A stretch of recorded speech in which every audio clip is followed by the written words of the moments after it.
साथियों welcome back. आप सभी लोगों का बहुत बहुत स्वागत है मेरे यूट्यूब चैनल पर। चलिए एक बार फिर हम लोग उपस्थित हैं नवजीवन कैंपस के ऑनलाइन क्लास की श्रृंखला में और ये मॉर्निंग सेशन है। तो सुप्रभात, नमस्कार सभी को। और इस मॉर्निंग सेशन में हम लोग देखेंगे करंट अफेयर का एक महत्वपूर्ण क्लास, जिसमें बात होगी 1 और 2 नवंबर से संबंधित महत्वपूर्ण समसामयिक घटनाक्रमों के बारे में। ये क्लास इतना इंपॉर्टेंट है कि यहां से 1-2 सवाल निश्चित तौर पर आपसे पूछा जाएगा। तो चलिए देखते हैं कि 1 और 2 नवंबर को कौन सी ऐसी घटना है या कौन से ऐसे तथ्य है जो हमें याद रखनी चाहिए एग्जाम के लिए। तो चलते हैं, शुरू करते हैं आज का क्लास। जो अभी तक चैनल को सब्सक्राइब नहीं किया, आप पहली बार देख रहे हैं, वो चैनल को सब्सक्राइब करें, लाइक करें और अपने अपने सभी ग्रुप में शेयर भी करें। साथ ही क्वेश्चन आवर जरूर करें, जिस विषय का भी हो, साइंस हो, आर्ट्स हो, करंट अफेयर हो, जो भी होता है अपने शेड्यूल के हिसाब से जो टाइम पर है उसको जरूर कंटिन्यू करें, ताकि आपके कॉन्सेप्ट को एक बढ़िया लेवल मिल सके, स्तर मिल सके। तो चलिए शुरू करते हैं आज का समसामयिक घटनाक्रम। जो ध्यान रखना, 1 और 2 नवंबर दोनों दिन का है। पहला तो कि 1 नवंबर जो है वो काफी खास है कुछ राज्यों के लिए, क्योंकि 1 नवंबर को कई राज्य के अस्तित्व का एक समय आया। मतलब 1 नवंबर को ही कई राज्य अपने अपने पहचान और अपने अपने अस्तित्व को दुनिया के सामने लेकर आए। तो इसलिए 1 नवंबर को ध्यान रखना कि कौन कौन से राज्य 1 नवंबर को स्थापित हुए, और उसी के तौर पर 1 नवंबर को हर साल अपने अपने राज्यों में वहां पर राज्य दिवस के रूप में, राज्योत्सव या कई रूप में मनाते हैं। तो 1 नवंबर बहुत इंपॉर्टेंट है कुछ राज्यों के लिए। पहला तो कि कर्नाटक ने कन्नड़ राज्योत्सव मनाया 1 नवंबर को। तो ध्यान रखना है, कर्नाटक की भाषा कन्नड़ भाषा है और इसलिए कर्नाटक ने कन्नड़ राज्योत्सव मनाया 1 नवंबर को। इसलिए मनाया कि 1 नवंबर 1956 को कन्नड़ भाषी क्षेत्रों को मिला करके इस राज्य का गठन किया गया था। तो ध्यान रखना है कि 1 नवंबर 1956 को कन्नड़ भाषी जितने भी क्षेत्र थे उसको मिलाया गया और एक राज्य का निर्माण किया गया, जिसका नाम पहले मैसूर रखा गया था। क्योंकि मैसूर क्षेत्र ही था मुख्य रूप से और मैसूर काफी फेमस था। लेकिन भाषा के महत्व को देखते हुए कि कर्नाटक कन्नड़ भाषा से संबंधित है, इसलिए 1973 में इस मैसूर राज्य का नाम कर्नाटक राज्य पड़ गया। तो ध्यान रखना है, बहुत इंपॉर्टेंट है कर्नाटक के लिए। आगे चलें तो इसी तरह से ध्यान रखना है कि जैसे 1 नवंबर को कर्नाटक का अपना एक दिवस है, उसी तरह से मध्य प्रदेश का 65वां स्थापना दिवस 1 नवंबर को मनाया गया। तो कर्नाटक का कन्नड़ राज्योत्सव मनाया गया, जबकि मध्य प्रदेश का 65वां स्थापना दिवस मनाया गया। क्यों? क्योंकि 1 नवंबर को ही 1956 में कई प्रांतों को मिलाकर मध्य प्रदेश का गठन किया गया था।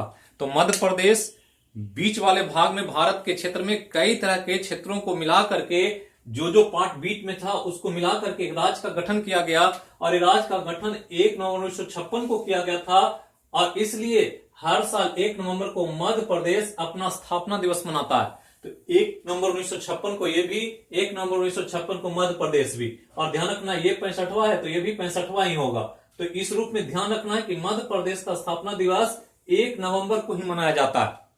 आगे चलें तो एक और राज्य हरियाणा राज्य दिवस भी मनाया जाता है 1 नवंबर को। ध्यान रखना है, तो 3 राज्य हो गया, कर्नाटक, मध्य प्रदेश, हरियाणा।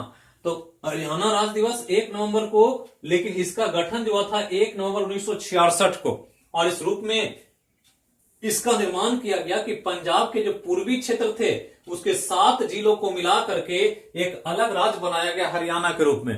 तो ध्यान रखना है, तो 1966 में गठन हुआ, इसलिए इस बार जो राज्य दिवस मनाया गया यह इसका 54वां राज्य दिवस है। क्योंकि 54वां राज्य दिवस के रूप में हरियाणा ने 1 नवंबर को अपना राज्य दिवस को सेलिब्रेट किया। और गठन का वर्ष याद रखना है 1 नवंबर 1966। आगे चलें तो एक राज्य है आंध्र प्रदेश, और आंध्र प्रदेश का गठन दिवस भी 1 नवंबर को है। तो 4 राज्य हो गए, कर्नाटक, मध्य प्रदेश, हरियाणा, उसके बाद आंध्र प्रदेश। तो 1 नवंबर को आंध्र प्रदेश का गठन दिवस है और इसका भी गठन 1 नवंबर 1956 को हुआ था। और ये ध्यान रखना है कि पुनर्गठन आयोग की सिफारिश पर भाषा के आधार पर गठित होने वाला आंध्र प्रदेश पहला राज्य था। तो ध्यान रखना है, आंध्र प्रदेश की भाषा तेलुगु है, कर्नाटक की भाषा कन्नड़ है, जो हम पढ़ते हैं उसको ध्यान रखना है। और उसी के तौर पर भाषाई आधार पर आंध्र प्रदेश का गठन किया गया 1 नवंबर 1956 को। एक आंध्र प्रदेश को ध्यान रखना है। और आगे एक और राज छत्तीसगढ़ स्थापना दिवस 1 नवंबर 2000 के गठन के अवसर पर, कि चूंकि ये 2000 में हुआ लेकिन देश दिन वही है, 1 नवंबर ही है, तो 1 नवंबर 2000 को छत्तीसगढ़ स्थापना दिवस भी मनाया जाता है। कारण क्या है कि 1 नवंबर 2000 को मध्य प्रदेश के वैसे जिले जो छत्तीसगढ़ी और गोंड भाषाई जिलों के रूप में जाने जाते थे, इनको मिला करके मध्य प्रदेश से कुछ हिस्सों को अलग करके छत्तीसगढ़ राज्य की स्थापना की गई। और दिन वही था 1 नवंबर, लेकिन साल था 2000, तो 1 नवंबर 2000 को स्थापना हुआ, इसलिए प्रत्येक वर्ष छत्तीसगढ़ में 1 नवंबर को स्थापना दिवस मनाया जाता है। तो 5 राज्य 1 नवंबर को ध्यान रखना है, कर्नाटक, मध्य प्रदेश, हरियाणा, आंध्र प्रदेश और छत्तीसगढ़, सब का गठन का एक इंपॉर्टेंट डे 1 नवंबर। आगे चलें तो एक इंपॉर्टेंट चीज है, अंतर संसदीय संघ आईपीयू, इंटर पार्लियामेंट्री यूनियन के शासी परिषद गवर्निंग काउंसिल का 206वां सत्र 1 से 4 नवंबर के बीच आयोजित हो रहा, मतलब ये चल रहा है ये सत्र, और ये 206वां सत्र है।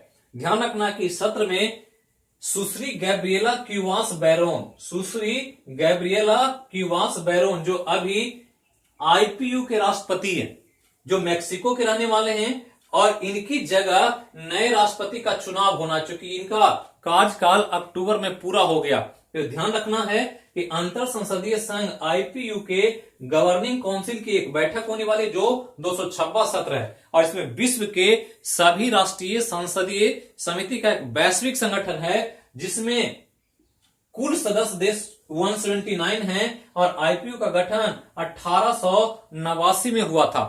ध्यान रखना है कि इसका मुख्यालय स्विट्जरलैंड के जिनेवा में है, तो एक बड़ा संगठन है, और ये वैश्विक स्तर पर राष्ट्रीय सांसदों का एक संघ है, और इसके नए राष्ट्रपति का चुनाव होना है, उसी के लिए 206वां सत्र में इस पे बात होगी। और अभी जो थे वो सुश्री गैब्रिएला क्यूवास बैरोन थी, ये रिटायर हो चुकी हैं अक्टूबर में, और इन्हीं के जगह नए राष्ट्रपति का चुनाव होना है।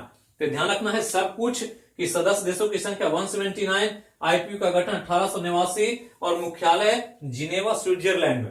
और ये ध्यान रखना कि ये 206वां सत्र है आईपीयू के गवर्निंग काउंसिल के सत्र का। आगे चले तो एक इंपॉर्टेंट न्यूज है एनर्जी क्षेत्र से, कि हाइड्रोजन जनरेशन टेक्नोलॉजी के लिए आईआईएससी और आईओसीएल के बीच समझौता ज्ञापन पर हस्ताक्षर हुआ।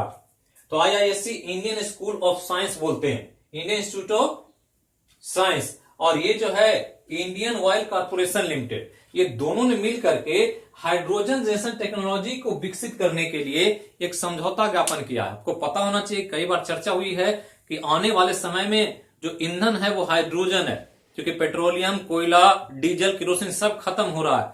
तो आगे कैसे सब कुछ चलेगा, कैसे एनर्जी का उत्पादन होगा, इसी के लिए हाइड्रोजन जनरेशन टेक्नोलॉजी पर काम हो रहा है पूरे वर्ल्ड लेवल पर। क्योंकि हाइड्रोजन के भंडार बहुत अधिक हैं, हाइड्रोजन की कोई कमी नहीं है, लेकिन फ्री हाइड्रोजन और मुक्त हाइड्रोजन बनाने की टेक्नोलॉजी बहुत ही डिफिकल्ट होती है, काफी कॉस्टली होता है। लेकिन उसी टेक्नोलॉजी को विकसित करने के लिए कि हाइड्रोजन को हम जनरेट कर सके, फ्री हाइड्रोजन बना सकें, इसके लिए इंडियन इंस्टीट्यूट ऑफ साइंस और IOCL Indian oil corporation limited के बीच एक समझौता हुआ है, ताकि भारत में हाइड्रोजन ईंधन पर काम हो सके और हाइड्रोजन ईंधन का विकास किया जा सके।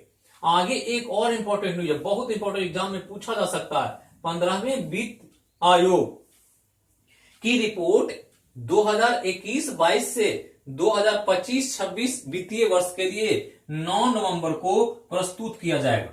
तो वित्त आयोग बहुत इंपॉर्टेंट होता है, फाइनेंशियल कमीशन, और वित्त आयोग जो है वो आर्टिकल 280 में वर्णित है संविधान में, और राष्ट्रपति अपने कार्य के लिए या वित्तीय देखभाल के लिए केंद्र और राज्य के बीच वित्तीय जो हस्तांतरण होता है उसको सिफारिश करने के लिए, उस पर विचार विमर्श करने के लिए प्रत्येक 5 साल पर राष्ट्रपति द्वारा एक वित्त आयोग का गठन किया जाता है। और उसी वित्त आयोग का ये 15वें वित्त आयोग का कार्यकाल चल रहा है 2020 से 2025 तक, जिसके अध्यक्ष एनके सिंह हैं, और एनके सिंह की अध्यक्षता में इस आयोग ने अपना रिपोर्ट तैयार कर लिया है। ये ध्यान रखना कि 2021 का रिपोर्ट ये पहले ही जारी कर चुके हैं। इस आयोग का गठन 27 नवंबर 2017 को किया गया था, और इन्होंने अपनी रिपोर्ट तैयार कर ली है, जो कहा गया कि 9 नवंबर जो आने वाला है उस दिन ये अपनी रिपोर्ट राष्ट्रपति को सौंपेंगे।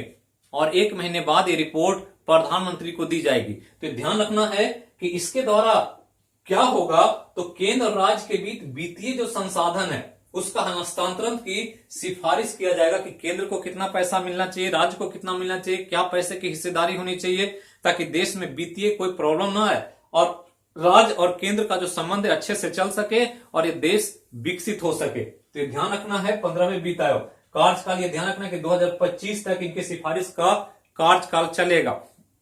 आगे चलें तो दिल्ली बुक फेयर, दिल्ली पुस्तक मेला का 26वां संस्करण ऑनलाइन माध्यम से 30 और 31 अक्टूबर को किया गया। तो बहुत इंपॉर्टेंट होता है बुक फेयर, जिसमें दुनिया भर की पुस्तकें आती है एक जगह और आपको देखने का, खरीदने का और पढ़ने का मौका मिलता है। और उसमें दिल्ली बुक फेयर काफी फेमस है, बहुत बड़ा मेला लगता था, लेकिन कोविड-19 काल में मेला वर्चुअल लगा, ऑनलाइन माध्यम से किया गया और ये 26वां संस्करण था। तो ये ध्यान रखना है, ये 26वां संस्करण था और 30 और 31 अक्टूबर के बीच इसका आयोजन दिल्ली में किया गया। तो यही था आज का समसामयिक घटनाक्रम, बहुत इंपॉर्टेंट है। निश्चित तौर पर यहां से 1-2 सवाल आपसे पूछा जा सकता है एग्जाम में, इसको देखें, याद रखें और क्वेश्चन आवर के लिए तैयार रहें।